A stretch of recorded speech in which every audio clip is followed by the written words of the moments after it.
শুরুতে ইউরোপিয়ান ফুটবলের খবর। রাতে মাঠে গড়াচ্ছে চ্যাম্পিয়ন্স লিগের প্রথম সেমিফাইনাল। প্রথম লেগে উঠতে থাকা রিয়াল মাদ্রিদকে আতিথ্য দেবে ধুঁকতে থাকা বায়ার্ন মিউনিখ। ফাইনালের পথে এগিয়ে যেতে আত্মবিশ্বাসী দু দলই। আলিয়াঞ্জ এরেনায় রাত 1টায় শুরু হবে হাই ভোল্টেজ লড়াই।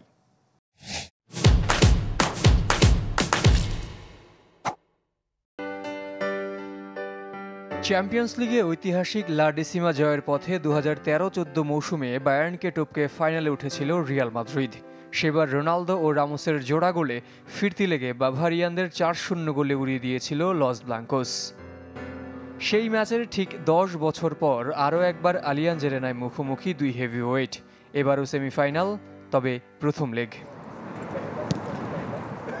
প্রতিপক্ষের মাঠেও ফেভারিট রিয়াল। একে তো মৌসুমে রীতিমতো উঠছে লস ব্লাঙ্কোস, তার উপর সঙ্গী শেষ আটে চ্যাম্পিয়ন ম্যান সিটিকে হারিয়ে আসার আত্মবিশ্বাস। ভিনিসিয়াস জুনিয়র, রদ্রিগো, বেলিংহ্যামদের ফর্মও বাড়িয়ে দিচ্ছে প্রত্যাশা। নিজেদের প্রমাণের পালা স্বাগতিক বায়ার্নের। এরই মধ্যে হাতছাড়া হয়ে গেছে বুন্দেসলিগা ও জার্মান সুপার কাপ। মৌসুমে একমাত্র শিরোপা জয়ের সুযোগ নষ্ট করতে চায় না বাভারিয়ানরা।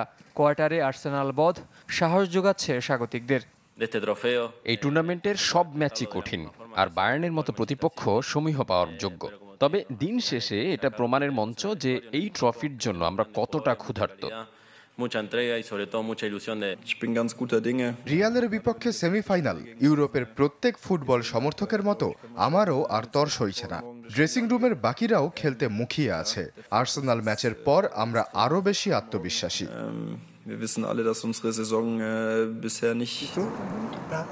বিগ ম্যাচে সেরা একাদশ নিয়ে জটিলতায় দু দলই। নিষেধাজ্ঞায় দানি কারভালকে পাবে না রিয়াল, তবে অসুস্থতা কাটিয়ে ফিরতে প্রস্তুত বায়ার্নের দুই মাথা ব্যথার কারণ বেলিংহ্যাম ও রদ্রিগো। বায়ার্নের স্কোয়াড থেকে ডি লিখটকে ছিটকে দিয়েছে ইনজুরি। ফিটনেস ইস্যুতে অনিশ্চয়তায় জামাল মুসিয়ালা ও লেরোয় সানে। তবে টুখেলের স্বস্তি আলফোনসো ডেভিসের ফেরা। প্রতিপক্ষের শক্তি সামর্থ্যের ব্যাপারে ধারণা থাকলেও আমরা আত্মবিশ্বাসী। আরও একটা ফাইনাল খেলার সুযোগ, সেটা দলের সবাই জানে। এটা মাথায় রাখতে হবে। 90 নয়, 180 মিনিটের ম্যাচ এটি।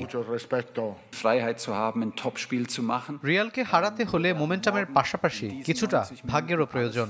জানি এটা সহজ নয়, তবে আমরাও প্রস্তুত। এজন্য সমর্থকদের পাশে চাই। ইউরোপিয়ান আসরে 26 দেখায় 12 জয়ে এগিয়ে থাকলেও শেষ 7 ম্যাচে রিয়ালকে হারাতে পারেনি বায়ার্ন মিউনিখ। জহির সাগর, চ্যানেল 24।